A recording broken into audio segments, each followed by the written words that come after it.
중동 전쟁 18일째 상황 전문가들과 함께 짚어보겠습니다. 김덕일 고려대 중동이슬람센터 연구위원 그리고 엄효식 한국국방안보포럼 방산안보실장 함께합니다. 어서 오십시오. 어서 오십시오. 자, 이스라엘이 이제 3주간의 대대적인 공습을 예고했는데요. 이런 가운데 조금 전에 오늘 들어온 소식에 이란의 제2인자라고 불리는 라리자리가 사망했다는 소식이 들어왔습니다. 아직까지 뭐 이란에서는 공식적으로 확인하지는 않고 있지만은. 이스라엘 측에 의해서 지금 암살된 것으로 나오고 있고요. 네. 이 라리자니 같은 경우라고 친다면 지금 알리 하메네이 최고 지도자가 이제 개전 첫날에 죽은 걸로 나왔는데 그 이름값으로 본다면 거의 좀 두 번째로 거의 높은 사람이 좀 죽었다고 보시면 될 것 같습니다. 이 가문 자체가 원래부터 혁명 엘리트 가문 엄청나게 유명한 가문이고 형제들도 다 고위층에 있는 가문이고요. 엄청나게 그 혁명 수비대 출신이고 또 최고 안보 회의 의장도 했었고 국회의장 했다가 또 다시 또 뭐 최고 국가안보회의 의장까지 하면서 어떻게 보면 외교 안보를 거의 담당하는 사람이라고 할 수 있는데 이 사람이 지금 전시 중인데요. 지금 죽은 걸로 지금 드러난 것으로 좀 이스라엘에 의해서 좀 보도되고 있습니다. 네, 그러니까 실제로 이란 내부에서 상당한 영향력을 가졌던 인물인 거잖아요. 예, 그렇죠. 이 사람 집안 자체가 워낙에 유명한 집안이고요. 또 이 사람이 이제 어떻게 보면 이제 외교 안보 라인을 이제 담당하는 사람이라고 보시면 되겠습니다. 그러니까 두 번씩이나 그 최고 국가안보회의 의장을 맡겼다는 것 자체가 엄청나게 신임을 받았다고 볼 수 있겠죠. 그래서 이 사람은 이제 특징이 뭐냐면 그 이란의 어떤 보수파긴 보수파인데 그 안에서도 이제 좀 그래도 협상을 좀 주도하는 사람으로 좀 유명했던 사람입니다. 그래서 라리잔이라든가 이제 외교부 이쪽 라인으로 해서 이렇게 해가지고 유명했던 사람이 얼마 전까지만 해도 그 시민들이랑 같이, 그러니까 친정부 시민들이랑 같이 막 거리를 행진하면서 미국을 향해서 이렇게 좀 이렇게 결사항전하겠다 이런 얘기도 했었는데 한 가지 좀 에피소드가 있자면 구설에 한번 오른 적이 있었는데 또 딸은 미국 영주권을 얻어서 미국에서 산 적이 있어서 구설에 오른 적이 있습니다. 또 그래서 좀 특이한 인물이라고 보시면 될 것 같습니다. 약간 뭐 강성인 것처럼 보이기는 하는데 어쨌든 실용적인 그렇죠. 미국과는 그래도 조금 실용적인 대답을 해야 보수파다, 돼요. 물론 언론에서는 우리는 미국과 협상은 없다 했지만 그래도 이란 내부에서는 협상파로 분류되는 사람입니다. 어쨌든 그 모지타바가 뭐 그 최고 지도자로 선출은 됐지만 그 사이에 나온 이름 중에서는 라리자리가 이제 가장 많이 나왔던 것으로 저희는 이제 기억을 하고 있습니다만은 시장께서는 어떻게 보셨습니까? 보통 군대에서는 가장 중요한 사람들이 지휘관들이죠. 그러니까 군대가 체계적인 조직력을 유지하면서 상대 적국과 전투를 할 때는 어떤 지휘관이 어떤 모습을 보여주고 어떤 메시지를 내냐가 매우 중요한데 지금은 라리자니가 어쨌건 이란군에서는 군사 지도 체계에서도 가장 상층부에 있고 지금의 어떤 미국과의 어떤 전쟁을 리딩하는 그런 역할에 있었는데 이런 인물이 이제 사라졌다고 하면 이것이 자칫하면은 이란군 뭐 혁명수비대의 어떤 지휘 체계가 과거보다 조금 더 혼란에 빠진다거나 또는 이란과의 전투에 있어서도 기존처럼 일사불란한 저항이 조금 흐트러지거나 아마 이란의 군사적 작전에도 아마 어느 정도 영향은 있을 것으로 예상이 됩니다. 실질적인 이란의 군대를 이끄는 혁명 지도부를 이끄는 혁명 수비대를 이끄는 실질적인 지휘자였다. 네, 그렇게 보셔도 될 것 같습니다. 네, 이 모지타바의 뭐 성명을 대필했다 이런 추측까지 나올 정도로 이인자 역할을 했었는데 라리자니 사무총장 아직 이란은 사망 여부를 공식 확인하지는 않았지만 표적 공습으로 사망한 것으로 전해졌고 함께 이스라엘에서 발표한 내용이 이제 바시즈 민병대 수장까지 함께 사망했다 이렇게 주장을 했습니다. 바시즈 민병대는 어떤 역할을 했던 거죠? 바시즈 같은 경우는 이제 혁명 수비대가 있으면 그 밑에 이제 산하 조직으로 쫙 있는 건데 뭐 수백만 단위가 있다고 합니다. 동네별로 있는데요. 되게 봤을 때 연령대별로 있지만 이제 눈여겨볼 것은 청소년 바시즈가 있고요, 청년 바시즈가 있습니다. 그래서 대학 입학할 때 이제 가산점이 붙기도 하고 혁명 수비대 들어가기 위한 어떤 코스로서 이용을 하는데. 이 사람들이 담당하는 역할이 주민들을 감시하고 통제하고 시위 진압하는 역할을 합니다. 그래서 지난 1월 달에 있었을 때 그 유혈 진압을 했을 때 최전선에 섰던 사람이 바시즈라고 하는 이 조직. 그러니까 이란 국민들이 봤을 때 좀 상당히 좀 악명 높은 그런 단체라고도 볼 수 있겠죠. 그런데 이 바시즈 사령관이 또 지금 현재 또 이렇게 암살당한 것으로 또 나오고 있습니다. 그래서 이렇게 될 경우에 이제 또 시민을 좀 통제하는 것까지 해야 되거든요. 지금 이란 같은 경우 이란 혁명 수비대는 또 미국과도 대항을 해야 되지만 또 시민 내부도 좀 단속을 해야 되는 상태인데 어떻게 뭐 차질이 생기지 않을지 과연 이란 내부에서 또 어떤 변화가 일어날지를 한번 주목해 봐야 될 것 같습니다. 그러니까 라리자니도 이제 사망했다는 소식이 있고 솔레이마니 그 지금 말씀하신 바시즈 민병대 사령관도 죽었다고 그러면 이게 어쨌든 이란 내부에서는 좀 많이 동요가 될 것 같은데요. 군 같은 경우에는. 네, 이란이 미국과의 어떤 그러니까 이란 말대로 이제 항전을 하고 있는 것인데 이 항전에 있어서는 뭔가 일사불란함과 그다음에 어떤 그 지휘 체계의 아주 명료함이 매우 중요하거든요.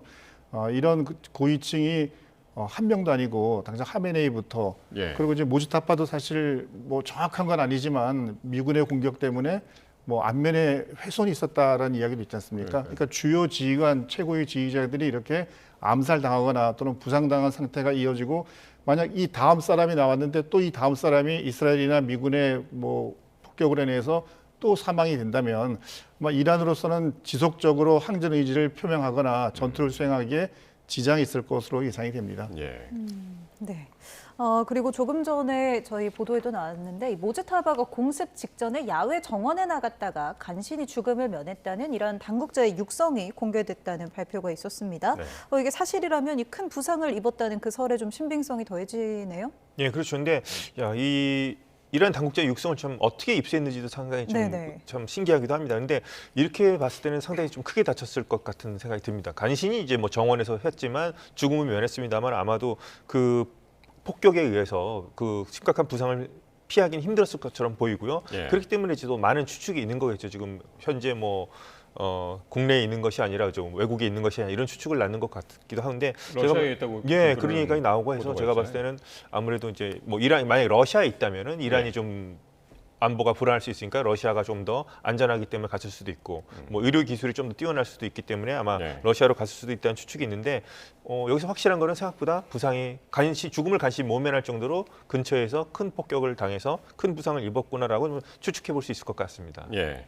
그러니까 트럼프도 그렇게 이야기를 했죠. 오늘 한쪽 다리를 잃었다. 뭐 부상이라고도 얘기를 안 하고 예. 로스트라는 표현을 예, 예. 썼던데 잃었다고도 하고 이미 죽었다고도 하고 이게 워낙 그 부정확한 정보들이 이제 많다 보니까 실장께서는 이거 어떻게 파악했겠습니까? 미국에서는 사실 그 현상금까지 걸었었잖아요. 1,000만 달러. 네, 그렇습니다. 예. 트럼프 대통령이 자꾸 그 모지타파에 대해서 뭐 여러 가지 이야기를 하고 있는 것은 네. 물론 이제 모지타파의 신상의 변화도 있겠지만 이런 이야기를 함으로써 이란 내부의 어떤 내부적 혼란을 자꾸 이제 자극하고 그것이 더 확산되길 바라는 마음이 있을 테고요. 그리고 이 지도부가 이 위기 상황에서 국민들 앞에 모습을 드러내놓고 뭔가 자신감 있는 목소리를 내놓지 못하면 그 국민들이 이 최고 지휘관에 대해서 뭔가 신뢰가 사라지는 거 아니겠습니까? 그러니까 트럼프 대통령은 지속적으로 이란의 그 최고 지도부와 일반 국민들 사이에서 뭔가 자꾸 틈을 만들어 놓기 위해서 이런 부정확한 정보지만 이런 것들을 계속 반복적으로 전파하고 있는 것으로 보여집니다. 네. 이렇게 이란 내부의 혼란을 더 키울 만한 보도도 오늘 좀 들려왔는데 트럼프 대통령이 보고받은 내용 중에 이 모즈타바가 동성애일 가능성을 보고받았다 이런 보도도 나왔거든요. 이것 때문에 이제 알리 하메네이도 권력 승계를 우려했었다 이런 네. 이야기도 나왔습니다. 예, 부쩍 이런 얘기가 나오네요. 그 알리 하메네이가 자기 아들을 원래부터 좀 뭐 똑똑하지 않다고까지 얘기했었다는 얘기가 또 나오고 네네. 있고 이번에 이제 또 뭐 동성애자다. 뭐 취향은 뭐 차이가 있을 수 있겠습니다만 이게 이제 이란이라는 사회는 특수한 게 뭐냐면 그렇죠. 이슬람 율법에 따라서 예를 들어서 동성애를 할 경우에는 사형에 처해질 수 있는 사람입니다. 그러면 이런 메시지를 자꾸 낸다는 것은 뭐 팩트를 떠나서 네. 계속 계속 하는 거죠. 이란에 메시지 주는 게 지금 이란 사회가 봤을 때 그 보수층이라든가 지지층들이 봤을 때도 네. 적합하지 않은 인물이다. 너희들 이슬람 율법에 따르면은 사형에 처해질 수 있는 사람이 지금 너희 최고 지도자가 된다는 것이 말이나 되느냐라는 식으로 해서 예. 아마도 그 지지층 안에 있는 사람들을 이제 균열시키기 위해서 트럼프 대통령이 또 이것을 또 공개한 것으로 좀 생각할 수 있겠습니다. 그러니까 지금 하메네이는 사망했고 모지타바는 선출은 됐지만 모습을 드러내지 않고 라리잔이 죽었고 이게 그게 사실이라면 예. 라리잔이 죽고 진짜 이란 민심이 좀 많이 흔들릴 것 같아요. 이란 민심 같은 경우에는 이 체제에 대해서 이제 반대하는 사람들이 상당히 많았죠. 체제를 네. 타도 외치면서 1월달에 했다가 이제 너무나 많은 이제 사람들이 죽음을 당하기도 했기 때문에 제가 봤을 때는 아직 당장에 뭐 그런 조짐은 보이지 않지만 바시즈라고 하는 또 이런 시민들을 이제 탄압하고 감시하는 조직 사령관까지도 죽은 걸로 나오지 않습니까? 네. 그렇다면은 이스라엘이 얘기한 대로 이를테면 뭐 우리가 어떤 조건을 만들어 주겠다고 계속 얘기를 했는데 그런 조건 같은 시위가 재점화될 수 있는 여건을 계속 좀 만들어가는 분위기 같습니다. 처음에는 시위가 점화될 수 있는 여건. 그래서 그 탄압하는 직접 중심에 있었던 명령권자들을 지금 죽이고 있는 거거든요. 예. 그런 점에서 제가 봤을 때 확실하지는 뭐 가능성은 낮습니다. 아직도 검문소들이 곳곳에 배치되어 있고 이제 총을 예. 들고 있기 때문에 시민들이 나올 수는 없지만 이것만 보더라도 어쨌거나 시위를 진압하던 사람들의 명령 체계를 지금 끊어내는 것은 사실이거든요. 있거든요. 예. 그런 점에서 어떤 가능성은 그래도 전보다 이제 많이 높아지는 것 아니겠는가 추측해 볼 수 있겠습니다. 예. 네, 말씀하신 것처럼 이제 동성애는 특히 이란에서는 그 이슬람 율법에 따라 사형까지 내려질 수 있는 범죄로 다뤄지고 있지 않습니까? 이란에서는 이게 이제 혁명 수비대 입장에서 사기가 상당히 떨어지는 소식일 것 같아요.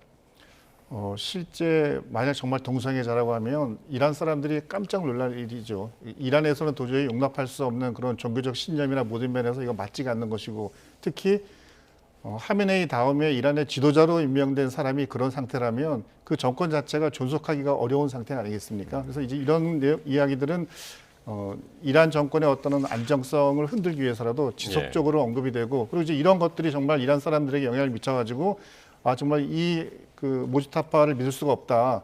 근데 이제 이런 믿을 수 없다라고 말하는 그 배경에는 지금 전쟁이 지금 열흘 이상 최고 지도자로 선정이 됐다고 하면서도 열흘 이상 모습이 안 보이고 뭐 러시아로 뭐 치료 창한 거지만 어떻게 보면 또 피신했다고도 볼 수가 있는 거잖아요. 예, 보면 그러니까 이렇게 도피했다. 모주타파에 대해서 어떤 신뢰성을 깎아내리는 이런 활동들이 그게 팩트가 아니건 간에 계속 이어질 것으로 보입니다. 그렇군요. 그러니까 이렇게 이제 말씀하신 대로 열흘 동안 이게 모습을 안 보이니까 외신들이 정말 앞다퉈서 이 모주타바 관련 단독들을 예. 지금 내고 있는데 그 중에 하나가 뭐 지금 계속 말씀드리고 있습니다만은 그 중에 하나가 또 모주타바의 승계가 예정된 수순이 아니었고 전쟁과 권력 투쟁 속에서 가까스로 이루어진 왕좌의 게임 같은 과정이었다는 보도도 나왔습니다.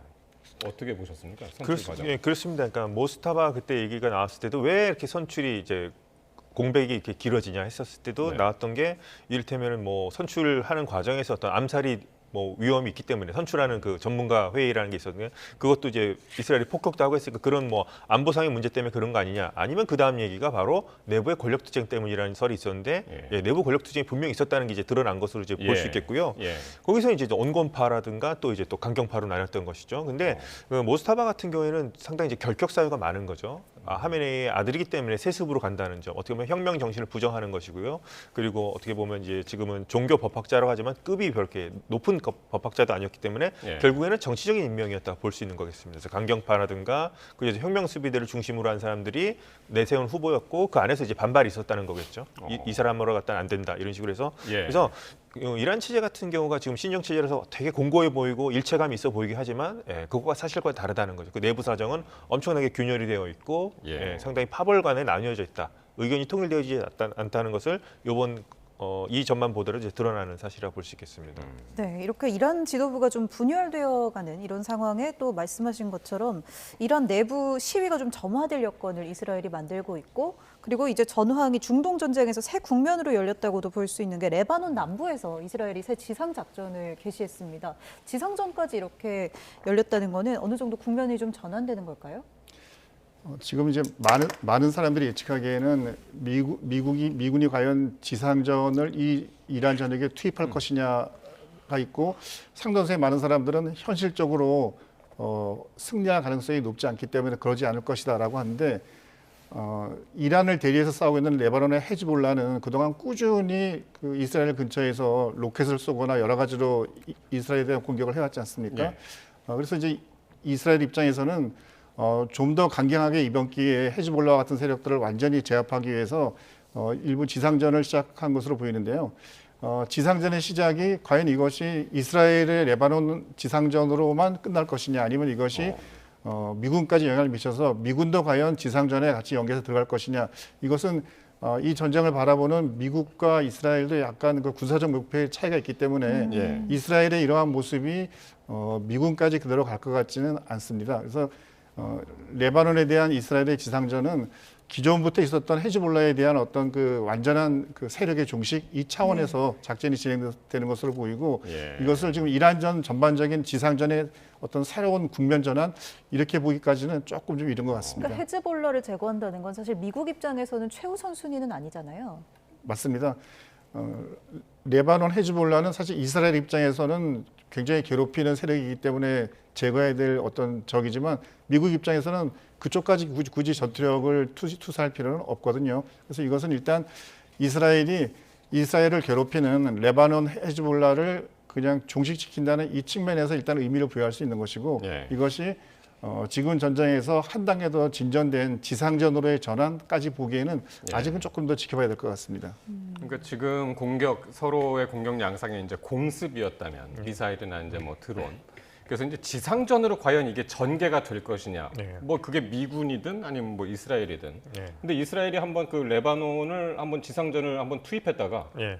상당히 이제 곤욕을 치른 적이 있었다면서요. 그렇죠. 이제 뭐 레바논 내전 당시에 한번 들어갔다가 어떻게 네. 보면 상당히 고전한 적이 있었고 예. 그걸 가지고 좀 헤즈볼라가 우리가 뭐 사실상 뭐 우리가 승리한 것이다까지 얘기한 적이 있었는데 네.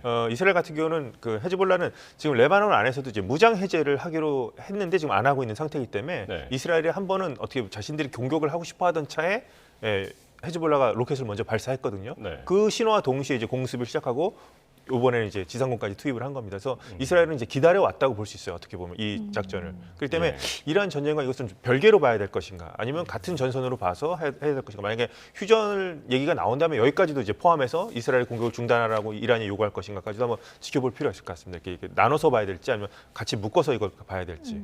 만약에. 예. 그럼 이스라엘이 이 작전을 좀 독자적으로 계속 가져간다면 얼마나 버틸 수 있을까요? 그 미국의 돈 지원 없이.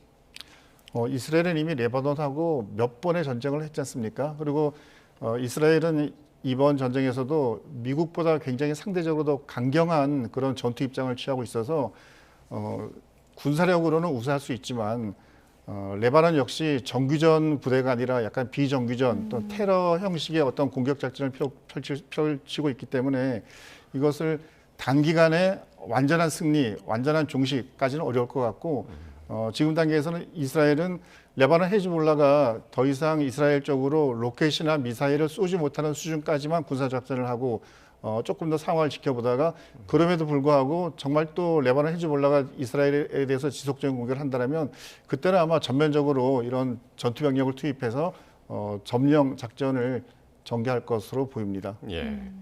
자, 반면에 이제 이란은 오늘 어떤 공격을 했냐면은요. 중동 지역 이제 석유 시설하고 미국 자산을 이제 계속 공격을 했는데 그 중에서 푸자이라 항구 계속 그 공격을 이어가고 있고 예.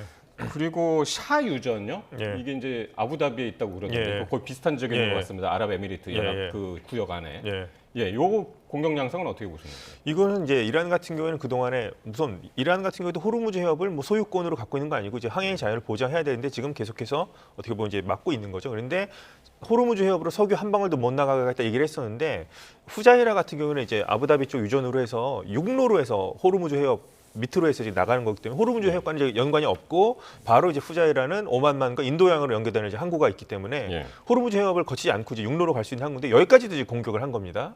그렇게 된다면 이제 이란은 호르무즈 해협뿐만 아니라 예. 석유가 나가는 모든 것을 이제 공격하겠다. 예. 중요한 지점을 공격하겠다는 사인으로 볼 수 있겠고 더 우려하는 것은 이제 후자이라뿐만 아니라 홍해 지역이 있습니다. 홍해 지역까지도 계속해서 우리가 명령력을 이제 하겠다는 식으로 얘기했는데 홍해 같은 경우는 이란이 직접 공격할 수 있지만 이란의 대리조직이 이제 후티 반군이라고 있습니다. 네. 그래서 후티 반군이 홍해라든가 그러면 그쪽으로 하는 뭐 스웨즈 운하까지도 위협을 할 수 있기 때문에 만약에 이제 조금 더 이제 확전을 하려는 양상으로 좀 그런 제스처로 볼 수 있을 것 같습니다. 그러니까 석유의 중요한 수송 로드를 우리가 호르무즈해뿐만 아니라 다른 곳까지도 우리가 개입을 하겠다는 신호로 볼 수 있을 것 같습니다.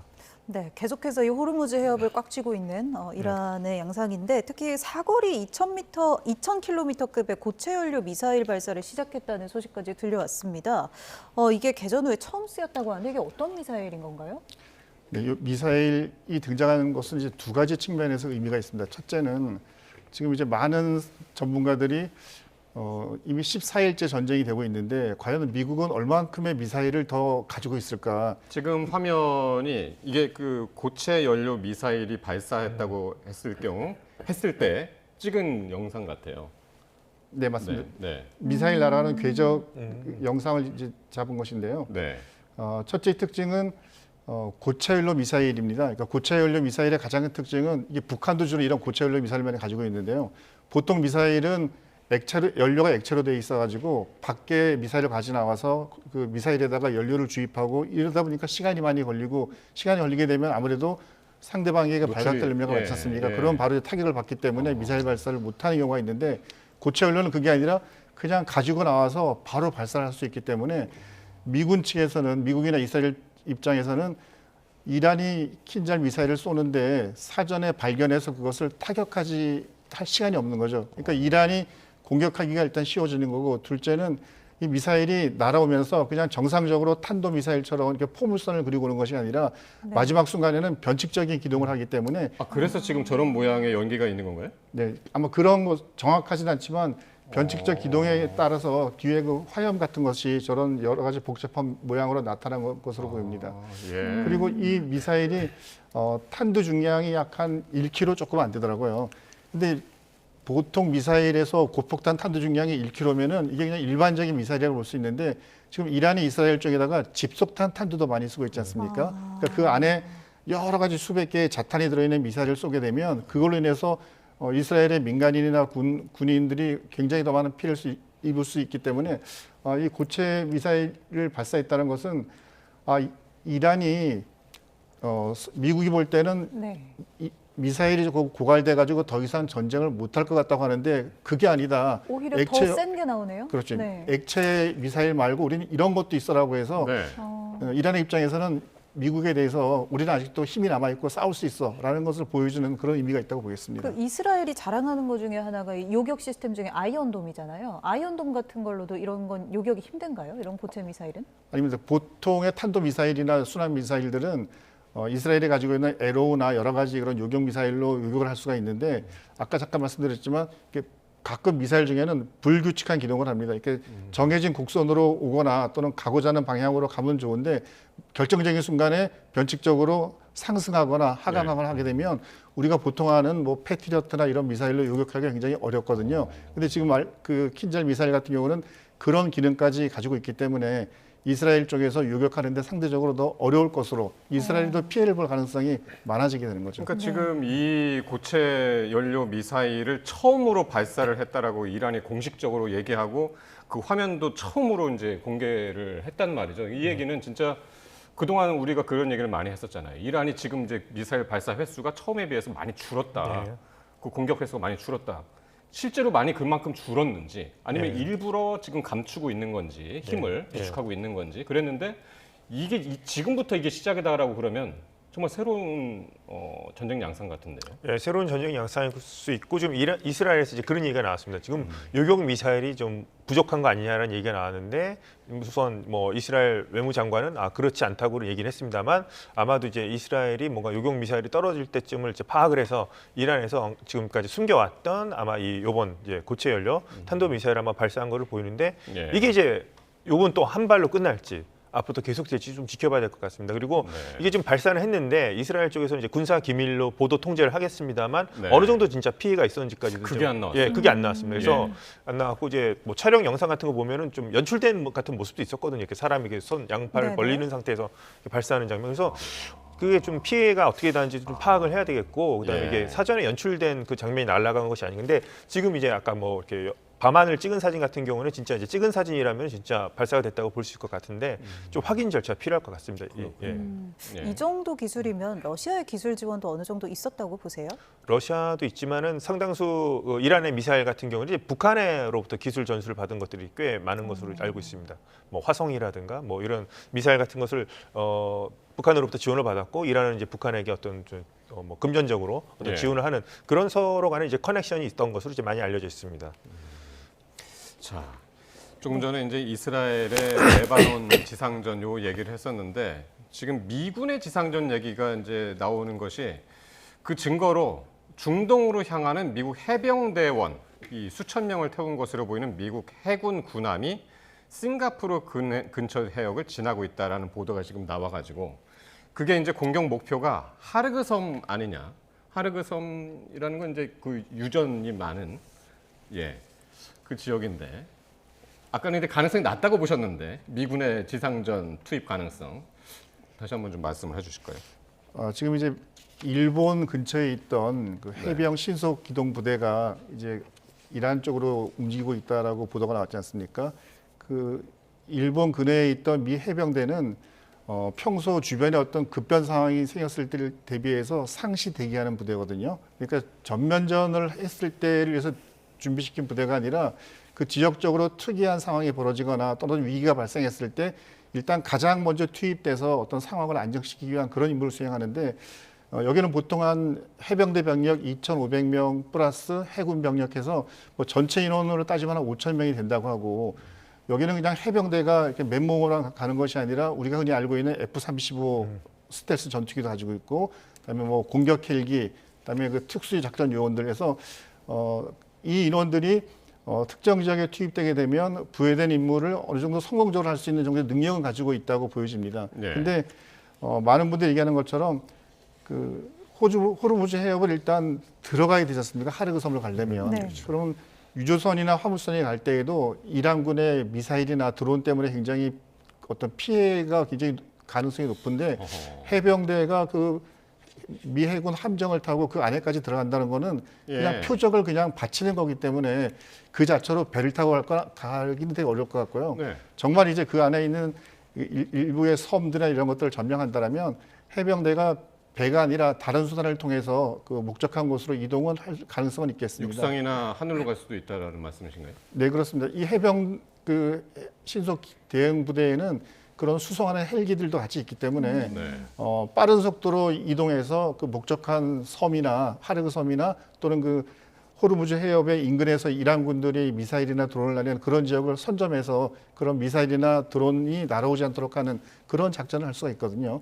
그래서 이제 그 정도 하는 것도 어차피 그것도 이제 크게 보면은 지상전의 일부분이기 때문에 아마 실제 그렇게 병력을 투입해서 이란 땅에 상륙시키는 것은 굉장히 깊은 고민이 필요할 것으로 보입니다. 예.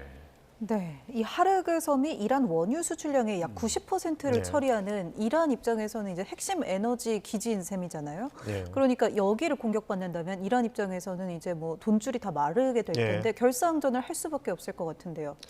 결상전을 할 수밖에 없을 거고요. 이제 여기를 공격하면은 이란은 더 자연스럽게 뭐 사우디 아람코라든가 이런 뭐 정유 시설을 공격할 수 있는 이제 명분이 생기게 되겠죠. 그래서 제가 봤을 때는 트럼프 대통령이 뭐 하르그 섬 뭐 공격할 수 있다고 했는데 제가 봤을 때는 마지막까지는 그래도 좀 아끼지 않을까. 만약에면 여기 공격해서 뭐 사우디 아람코라든가 이제 걸프 정유 시설들이 이게 폭격을 받는다면 이거 복구하는 데 시간이 엄청나게 걸릴 거고요. 예. 호르무즈 해협 현재 뭐 사실상 봉쇄 상태에 의해서 엄청난 유가 상승이 예상이 되죠. 그렇기 때문에 이거는 트럼프 대통령이 상당히 민감하게 생각하는 부분이기 때문에 아직 거기까지는 제가 봤을 때는 조금 더 트럼프 대통령도 좀 고민을 할 것으로 생각합니다.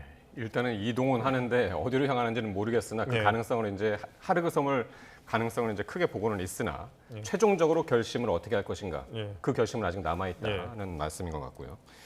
자, 그리고 오늘 미국이 이 걸프 지역에서 운용하던 기뢰 제거 소해함 함정들이 있었는데 그게 말레이시아하고 인도 쪽 수천 킬로미터 그 걸프 그 해역 쪽에서는 수천 킬로미터 떨어진 곳에서 포착이 됐다는데 이건 어떤 의미로 봐야 됩니까? 예, 그래서 혹자는 이제 미군들이 이란 전쟁터에서 발을 빼는 게 아니냐라고까지 이렇게 추측성 네. 발언을 하는 분이 계신데요.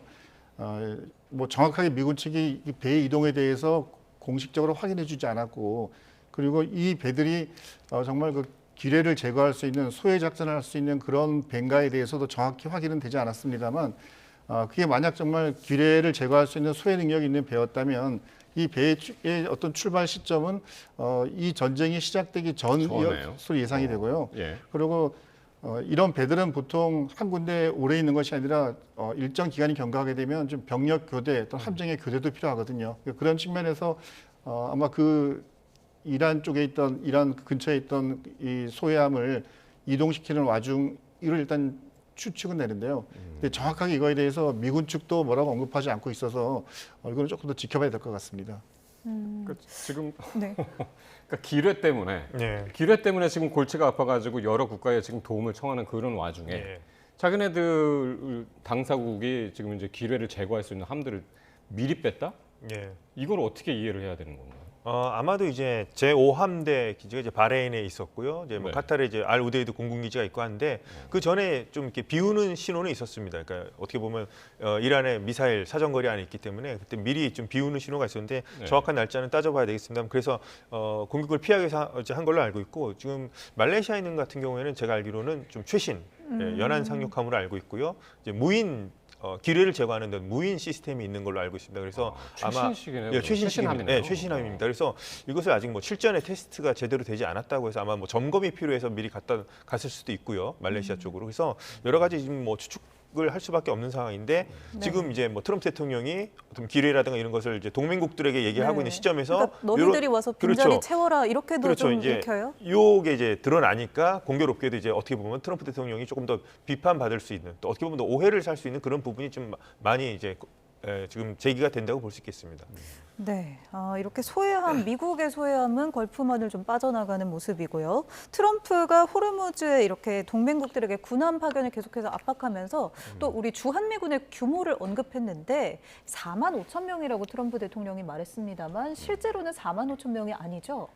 네, 맞습니다. 정확하게는 약 28,500명인데요. 네. 근데 트럼프 대통령이 저렇게 4만 5천 명 이야기한 것은 이번이 처음이 아니라 이미 몇 년 전부터 계속 4만 5천 명으로 이야기를 해서 뭔가 이렇게 잘못 저장된 숫자가 지워지지가 않는 것 같은 느낌인데요.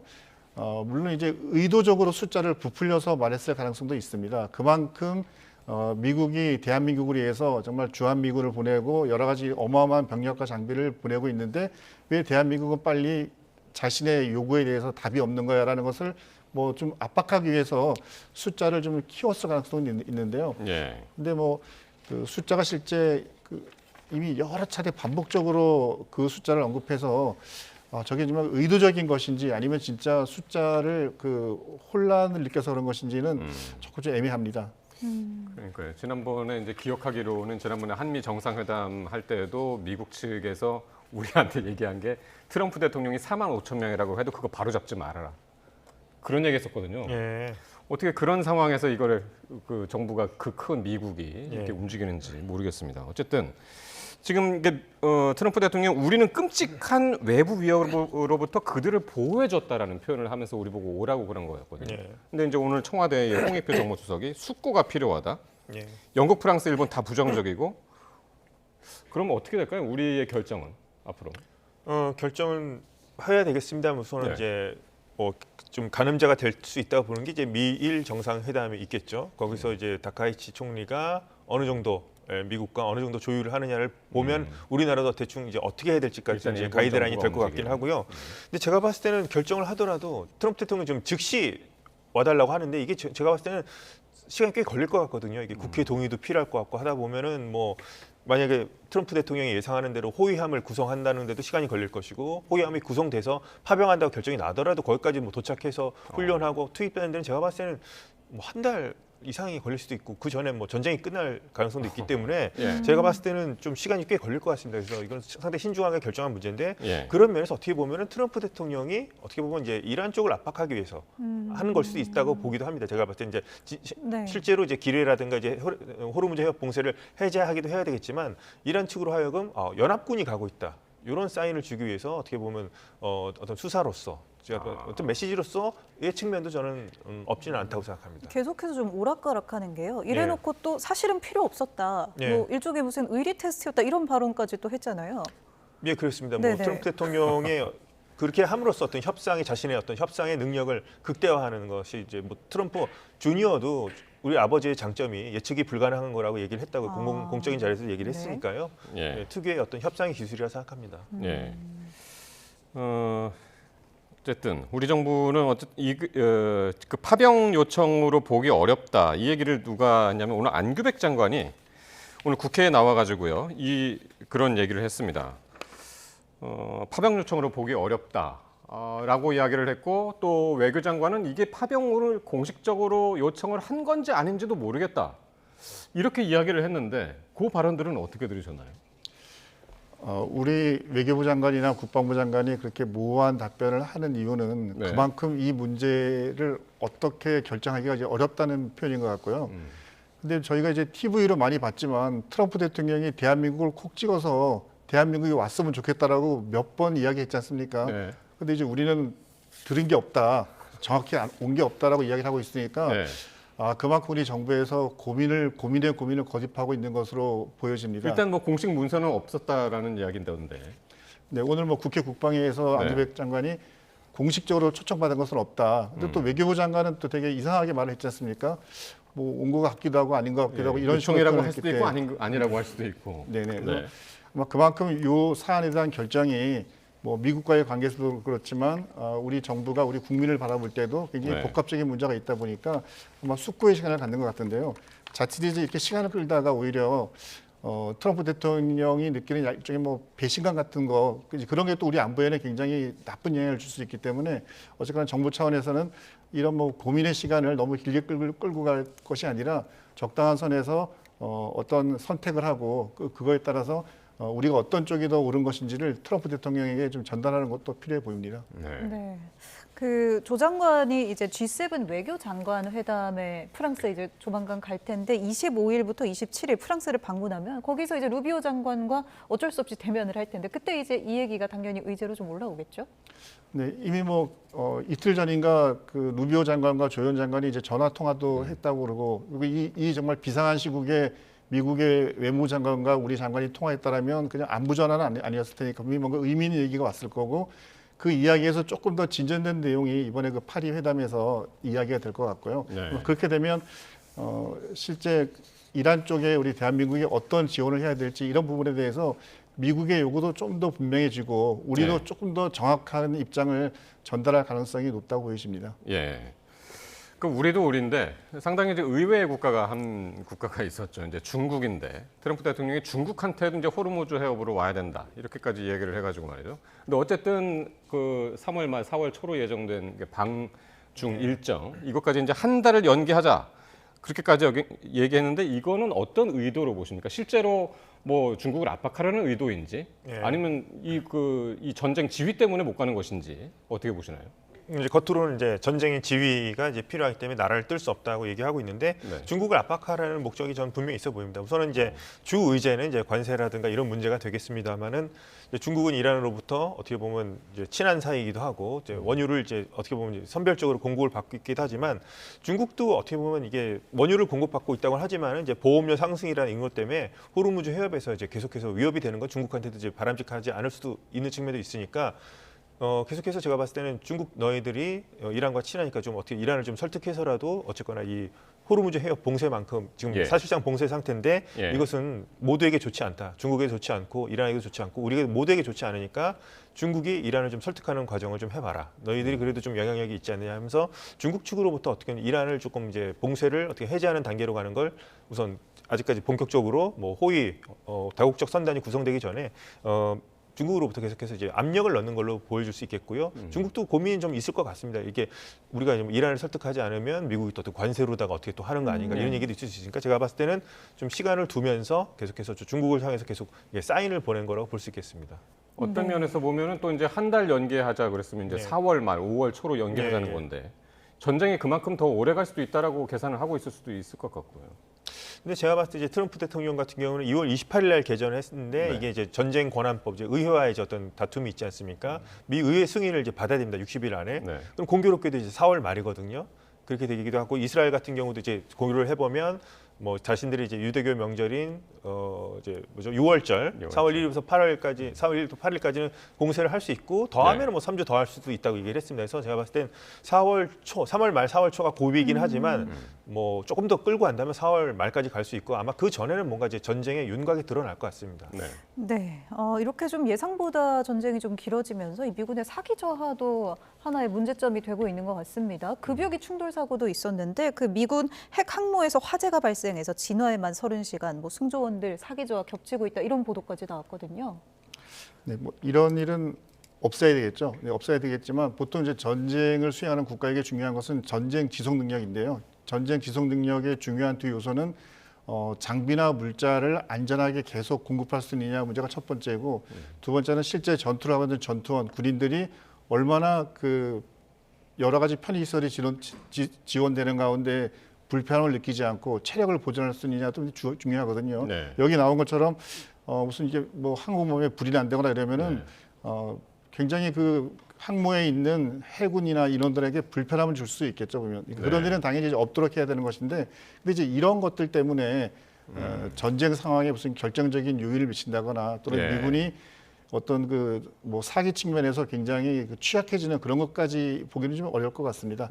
그렇다 할지라도 이런 사소한 것들에서 전투하는 군인들의 여러 가지 모습도 흔들릴 수 있기 때문에 예. 아마 이런 것들은 미군 측에서도 조금 더 신경을 쓰고 관리를 할 것으로 보입니다. 그러니까 뉴욕 타임스는 그렇게 이야기를 했더군요. 이게 임무 연장 때문에 이제 사기도 떨어져 있는 상태에서 세탁실에서 또 불이 나가지고 상당히 지금 불편을 겪고 있다, 쪽잠을 자고 있다, 뭐 이렇게까지 보도를 했는데 뭐 이런 전쟁이 길어지다 보니까 이런 이야기들이 소소한 이야기들이 계속해서 지금 나오는 것 같습니다. 네, 오늘 두 분 말씀은 여기까지 듣도록 하겠습니다. 네. 김덕일 고려대 중동이슬람센터 연구위원 그리고 엄효식 한국국방안보포럼 방산안보실장 함께했습니다. 두 분 고맙습니다. 고맙습니다. 고맙습니다.